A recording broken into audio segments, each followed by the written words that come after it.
Hey y'all, this is Billy from Perma Pastures Farm. Okay, I'm in the food forest area. Now, just briefly, just so you know, there is a distinction. Up here alongside the driveway, you look at that beautiful orchard, huh? It's coming around. And then typical, every time we start filming, there goes the rooster. Every single time. So Sim and Phil, we're gonna have a conversation.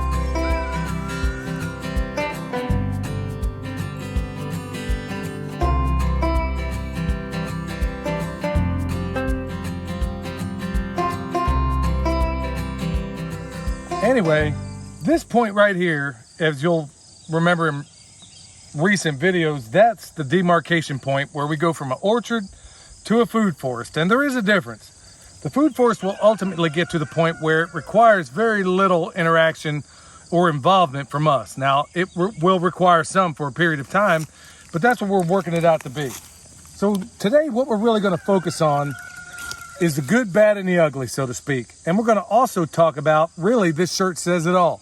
Permaculture, right? Earth care, people care, abundance given to the previous two. And if you want this shirt or any of them like it, the best permaculture design shirts out there is at Eric Sider's site, right here on YouTube. You can find them up there. Okay, so what am I standing in right off? You're probably thinking, man, you know, you got all this other wood mulch, and then you got this stuff sitting here on top. Well, William does a lot of carving and stuff, and the leftover stuff that he can't do anything with, well, you might as well put it right here. It's not the same color, but who cares? But where I'm standing, folks, this is where we harvested those potatoes a little while back. And we got a fair amount. I mean, in an area that we really didn't expect much from. Remember, up until just a few months ago, this whole area, by and large, was just played out ground. It was dirt. It really wasn't anything here. So we decided, we went ahead, put down cardboard everywhere, put wood mulch over everything, and then we went ahead and put everything in here just to see what would happen. Now we had a marginal, harvest when it comes to potatoes and stuff like that, but it was a harvest, right? Everywhere you see, we got our trees, we got support species. Down here, we got squash, we got zucchini, we got all of it. Even back over here, y'all, we got annuals mixed in with the perennials. If we go over here, look at that. We got another pear. Got comfrey popping out here. We've harvested some of that. And by the way, we got a whole bucket worth of comfrey that we've taken out of here with some of the stuff we've harvested. Anyway, we got our black locust. Remember, we've talked extensively about this and how in most cases, people would look at this as some sort of as a pest. Well, guess what? A whole lot of animals, including our sheep, love to eat this. And it's also taking that atmospheric nitrogen, putting it down into the soil so it can marry up with this pear right here, right? That's the idea. And every other beneficial tree around here has the benefit of what some people call a junk tree, but it ain't. Okay, down here we got blueberries. We got another tree popping out. Over here, y'all, this is where we got the annuals mixed with the perennials, okay? Look at this basil. Now, I can't even begin to tell you what's going to happen with this. So many awesome things, not the least of which being pesto, which is one of my favorite things on this planet. Down there, you got, look at this. All through summer, look at what these strawberries have done. But intermingled with all that, folks, this is part of the experiment just to see what would happen. We got corn all the way around me. Some of it did good. In fact, we just ate, a fair amount of it the other day. Justin and Metcalf Mills gave us a bunch. And we mixed it in with the corn we grew here. Some of it good, some of it not so good. But we really didn't expect much out of here, y'all. So over here, what do we got? More of the same kind of thing. We throw tomatoes in here. They didn't do so hot here, but they did dynamite just up the hill in the orchard area. But we didn't really expect a whole lot. We got marigolds over here, blueberries. We got everything popping out here. Now, these annuals are going to go away, and they're going to be replaced with a number of other things. Let's keep on down here. Look at this. All the way down here, and look at this. Look at the wonderful specimen you see in the distance there. She's a little aggravated right now because she had a bunch of beans planted on that trellis down there. By and large, they didn't do all that great, and it's kind of what we expected. Some things in this area did fantastic, other things not so much, but that's exactly what we expected. But it doesn't alleviate her disappointment after having done all that work and not having much to show for it. So yeah, it is what it is. We got pumpkins and stuff growing in here. We got watermelons. We got just about everything in the kitchen sink growing up around here. Some of it doing great. Oh, look at this. What kind of melon do we have here? I don't even know, but it's coming up. But this is the area, folks. We didn't expect a whole lot in terms of anything because the soil was played out. A lot of the nitrogen is being robbed by all the wood mulch we got in here. So it's what it is. All right, y'all, over here on the other side, like I said, we got our trees. Got some holy basil mixed up in here. We got regular basil. We got these tromboncinos. And the cool thing about these guys all through here, y'all, is that it's one of those things we got from the independent farmstead. Sean and Beth Doherty, geniuses, absolute geniuses. Everybody really ought to check out their work and the things they do. One cow revolution, y'all. The cool thing about this stuff, you can eat it, and all of your omnivores can eat it, okay? I'm gonna give you a demonstration of that here in a minute. But everywhere you see, I mean, you got marigolds coming up, more basil, all kinds of things. Blueberries coming up here. One of them we missed. I don't know. Still tastes pretty good to me. Anyway, got a little bit of everything all through here. Some of it doing really, really great. Some of it not so great. But you know what's going to be great, great, great? Is this time next year, this soil, this wood mulch, a great bit of it would have turned into soil. In fact, you don't believe me? Check this out. This is just regular wood mulch. Look at that. This stuff is already, this was just wood mulch, y'all. And it's already turning into soil. How cool is that? So it's only gonna get better next year. Blueberry, nitrogen fixer. Okay, we're gonna pass on through all this. Michelle loves sunflowers, okay? And that's typical because no matter where we are, she loves sunflowers. Now here's some comfrey. Look, and here's some plastic. We don't want that. We missed some of that on the cardboard. That's why you want to make absolutely sure you get it all off because it's a pain on the other end. So I'm just going to take this comfrey. Whenever you do plant this stuff, by the way, it does a little better if you can take the top leaves off and it'll have some shoots come up down through there, or up through there rather. So I'm going to take this. You know what? I got a bucket of it over here. We're going to show you what we do with that. I can take this stuff. I can sit here as Michelle's going through some of the harvest down here. I can do the same. Look at that. Green mulch right there, just like that. Okay, so we got sunflowers all the way through here. Michelle absolutely loves those. These sunflowers are cool because not only can you use them, they can be used for the chicken and the sheep.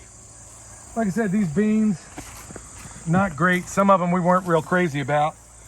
And then down here, y'all, we come to the end of it. We got sweet potatoes down here, all through here.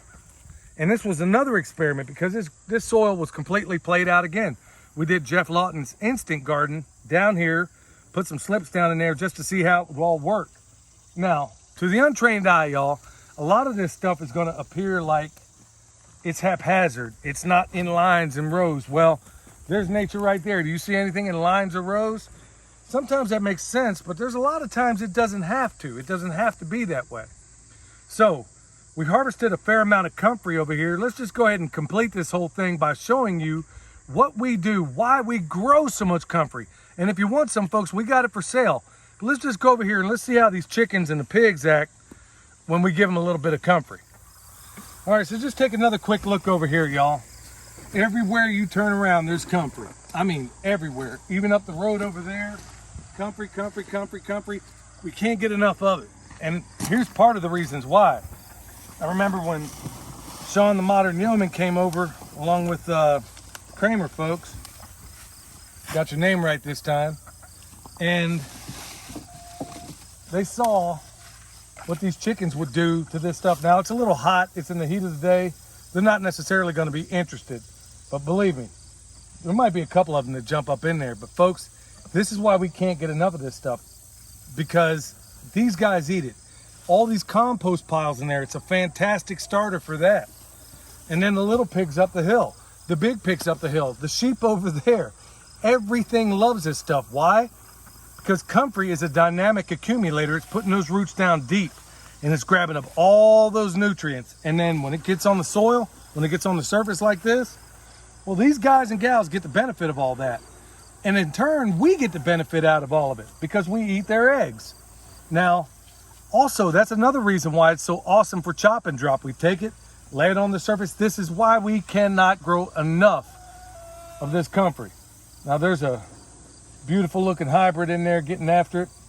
And there's my rooster persimmon Phil, wondering what time it is. But like I said, later on today, believe me, that stuff will be gone. So we'll take some up the hill. We'll stop along, do a brief tour of the orchard, and then go give the rest of this to the little piggies. All right, this area here it's an extension of the orchard, and we're near the top of it. But there's a whole lot going on here, y'all. And it looks like, oh, check this out. Ah, yeah, got myself a little cucumber.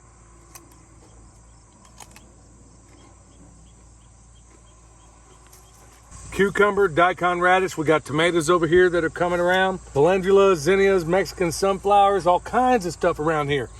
Now, to be permaculture, y'all, here's where, this is one of the areas I really fall short. If you can eat it, I'm on board. But if it's just to look at, in the past, I haven't been on board. Even though that's a foolish notion, it really is. Because this is part of it. This is part of the part of permaculture where I seriously fall short. But this is where Michelle picks it up, and then William to some extent. Because he has a hybrid feeling about this thing. A little bit of me, a little bit of her. He has my pragmatism, but has her love and need for certain things also. So all those things in here, y'all, bees love every bit of it. But as we go down through here, this is an area that is actually in progress. This will ultimately have wood mulch everywhere. That's where it's going to be. But we start off, we get a foothold in the area, and then add a little bit more. And then later on, add a little bit more. So we got peppers. We got nitrogen fixers over there. We got more peppers, another variety. We got a tree popping up out of here. And then over here, we got a little tomato patch.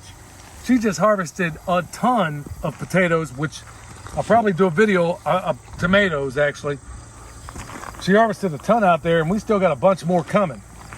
We got some of them even falling down, y'all, because we ran out of tomato stakes, and things just kind of got away from us. A little bit of everything down through here. But it's all an orchard with annuals. This is the centropic. Look at this basil, for crying out loud. I mean, a lot of that stuff, it needs to come out. And we're getting to that point where things are getting long in the tooth.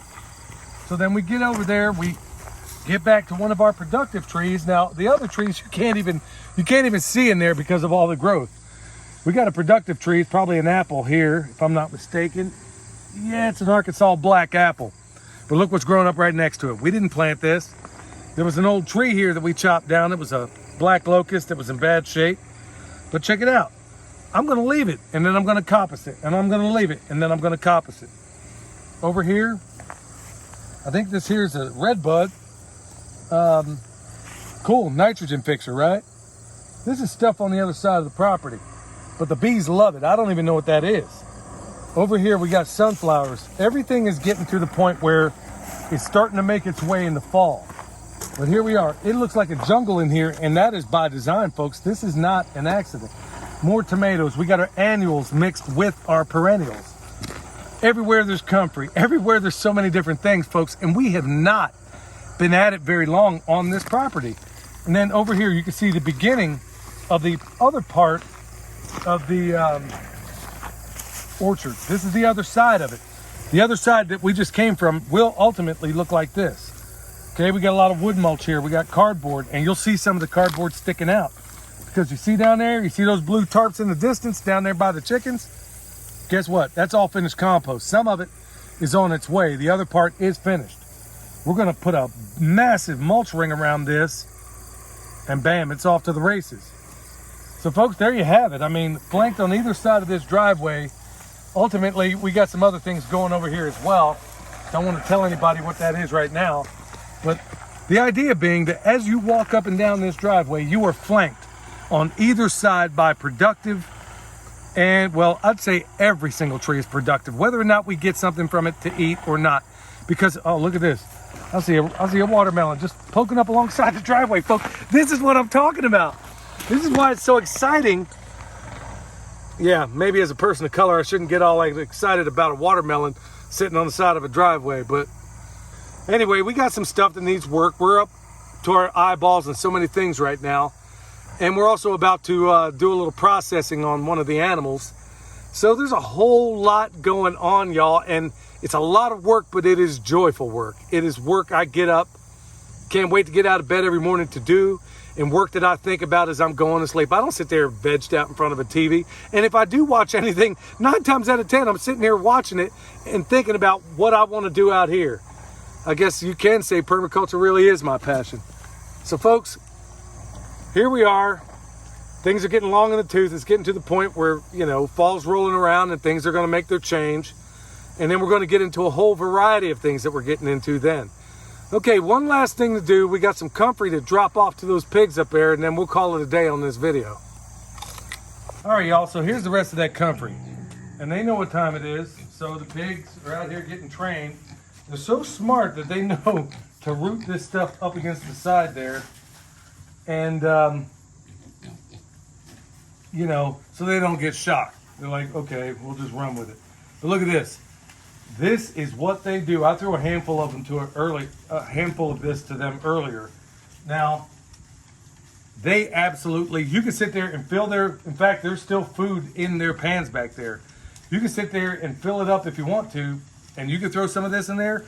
They're going to eat the food, but I promise you, they're going to eat the comfrey first, just as they are. I mean, they absolutely love this stuff. So we can't grow enough of it, but it's not just that. All the things that come out of that area for the succession, every plant we pull out of the ground, or better yet, chop and drop, we're not going to drop it in most cases. If it's something they'll eat, we'll at least throw it up here. So at least has the benefit of going through their digestive tract and coming out as something that's going to make things even better, which is their manure, especially when we turn it into compost. But folks, go right back to this shirt. Earth care, people care, abundance given to the previous two. That's exactly what we do here. That's exactly what you just saw down in the food forest. This is what makes all of this so worthwhile, in my opinion. So anyway, folks, if you need comfort, you need bone sauce, go to the website, check it out. Stay tuned, because what we're going to do, we're going to show you some processing. We're going to, not one of these guys, but we're going to do some other processing. And I think you're going to be blown away by what you see and how easy and accessible we can make it for you at home. Folks, this is what we do, and we enjoy every bit of it. Every bit of it. So until next time, this is Billy, the Permaculture Pimp Daddy, where PIMP stands for Permaculture is my passion. We'll see y'all next time.